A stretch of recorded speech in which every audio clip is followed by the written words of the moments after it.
Today, I'll show you how to convert JPG to PDF on iPhone using Adobe Acrobat.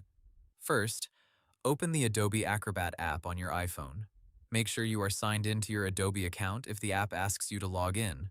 Now tap the plus button, usually found near the bottom of the screen. Choose Create PDF. Next, select where your JPG image is saved. If the image is in your iPhone gallery, choose Photos. Now browse your photos and select the JPG image you want to convert. If you want to convert more than one image, select all the images you want to include in the PDF.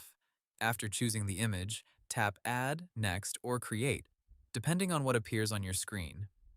Adobe Acrobat will now turn the JPG image into a PDF file. Once the PDF opens, check the page carefully. Make sure the image looks clear, complete, and properly placed on the page. If you added multiple images, each image may appear as a separate page in the PDF. Now save the file.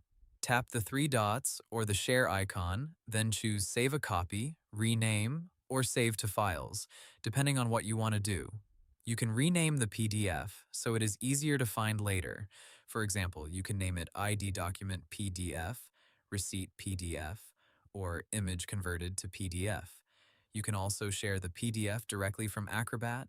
Tap the share icon and send it through email, messages, WhatsApp, AirDrop, or another app.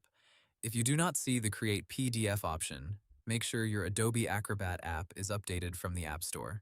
Some PDF creation features may also require signing in or having access to Adobe's paid tools, depending on your account. So, to keep it simple, open Adobe Acrobat, tap the plus button, choose Create PDF, select your JPG from Photos, create the PDF, then save or share it, and that's how you convert JPG to PDF on iPhone using Adobe Acrobat. Hope the tutorial was helpful. Subscribe to my channel and see you in the next video.